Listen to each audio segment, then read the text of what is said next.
You'll remember we told you about a man who was using his wheelchair in the street instead of on the sidewalk because of how uneven it was. It used to only be 15 feet, but now people have to stand 25 feet away, which is about right here. So the city redid it and moved this fence back so that the students could have more space to stand and could be farther away from where the street is. We're down here near the parking lots right now, but the trails that are closed are actually on the southern end. It's the Section 16 trailhead. It recommends breaking down all your boxes and putting them completely inside your trash can or recycling bin. I'm down here on the first floor of the airport now, and take a look at the ceiling. You can still see just how much damage that fire left behind. This year, 271 names were added to the Wall of Honor to forever remember those who gave the ultimate sacrifice. We will never forget.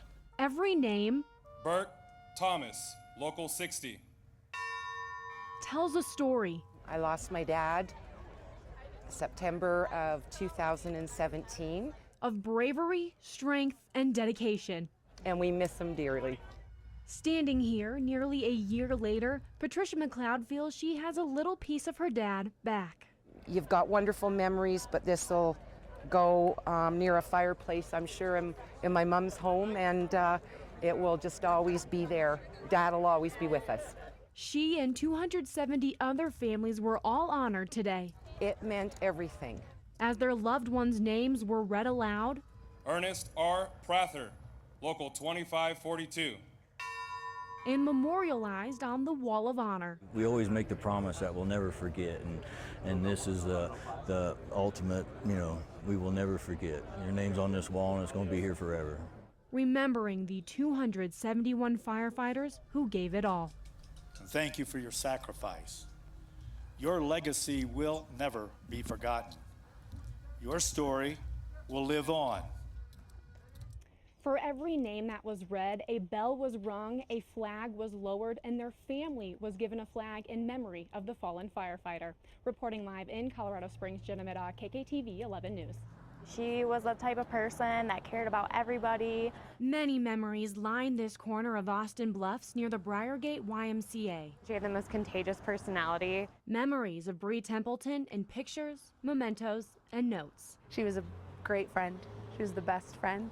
For more than a year now, friends and family like her sister Ashley Wiggins come to this spot to remember Bree. It's nice to be able to stop by and just have my moments with her. But not everything here is a good reminder. People fly through this intersection. On April 4th, 2018, police say a driver ran a stop sign on Austin Bluffs, T-boning Bree as she was turning from Rangewood. Alicia Whitcomb was behind Bree when she was hit. I put on my hazards and just ran out of the car and called 911. It seemed very surreal. The 25-year-old died there just moments after dropping off her daughter at school. She really was a light in this world, and I truly feel like this world is darker without her. In the months since the crash, this spot is starting to turn from a place of heartache to one of hope. This spot means so much to us now. These new signs on either side of Bree's memorial show the mission her friends and family have now taken up. The reason that one of our friends chose Brake for Bree is because we want it to be known to stop your vehicle, to brake. Use your brakes, stop here at this intersection, in every intersection, and do it for Bree. An online petition started by one of Bree's friends is calling on the city to install traffic lights instead of these oversized stop signs that are currently at the intersection where she was killed. A stop light definitely grabs people's attention, especially at night. More than 7,000 people have already signed the petition, and the city is taking notice. Anytime we get a request for a traffic signal, that kicks off a process where we collect traffic data, we collect crash data, we evaluate that data. But Bree's friends and family say this plea goes beyond just one intersection. This is about everyone. This is just one small step towards us getting rid of distracted driving. Hoping these roadside memories will remind drivers everywhere to brake for Bree. In Colorado Springs, Jenna Middaugh, KKTV 11 News. It's a mess. When you live on dirt roads, you get used to driving in mud after a rainstorm. It is a norm to a point, but this is just really off the hook. Kurt Mims says this is the worst he's ever seen roads get near PPIR. It's impassable. You couldn't get back to the main blacktop. So he's doing what he can to make sure his neighbors can get home safe. And then I'm gonna work my way around until I run out of fuel, and I'll go get more fuel and go back out and try to help it out. Kurt's not the only one working overtime to clear the streets. A few miles away, El Paso County crews have a big job on their hands after Friday's rain washed out this road near Boca Raton and Indian Village Heights. On the outlet side here, we've had an extreme washout and we've lost the shoulder of the road, which is what we're trying to establish back right now. On top of all that, there's also a boil order in effect for about 400 homes in the Midway area. Officials are asking everyone to boil all water that they use until they give the all clear, which means... Well, I haven't taken a shower yet, unfortunately. And Kurt might need one as he continues to make his rounds, cleaning up Mother Nature's mess. Good morning, everyone. Jenna Middaugh here. We are following up on some breaking news that we first told you about last night on 11 News at 5:30. I'm going to flip the camera around. I'm here in the 2500 block of Hancock Expressway. I'll try to talk loud because I know it's always hard to hear. 2500 block of Hancock Expressway, where yesterday officers responded to a disturbance call, and then during that, police say that there was one shot fired, that police shot at a suspect. Now we know that no officers were hurt, but they say that suspect was taken to a hospital, but police have not told us how that person was hurt, what kind of injuries that they have, or how badly they were injured. So we are still waiting for an update on the suspect's condition. Again, we are at the Arbor Point Apartments in the 2500 block of Hancock Expressway. I'm standing across the street, kind of at the intersection of Laramie Drive, as you can see. So we see police cars still here. There's a truck from the fire department, and then this is the apartment complex. I don't know if you can see since it's kind of dark.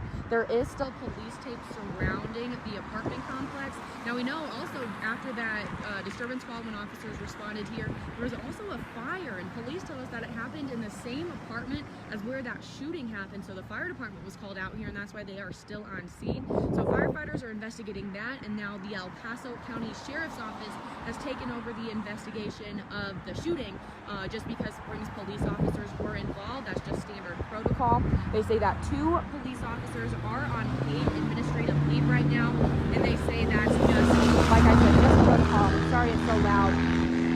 Windy and lots of traffic right now, but if you remember, if you were driving in this area last night, this whole road, Hancock Expressway, was blocked off from about Delta Drive down there all the way to I can't really read what's down there, but all the way there's a gas station down there that it was blocked off too. So the road is back open. Laramie Drive is back open.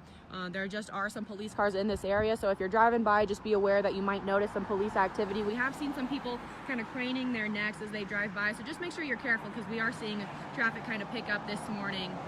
So if you're going to be driving through this area, just expect to see some police activity and just carry on as normal. But as far as the investigation, the Sheriff's Office has not released a lot of details. Like I said, all we know is that police were called out here for some sort of disturbance around 4:30 yesterday afternoon.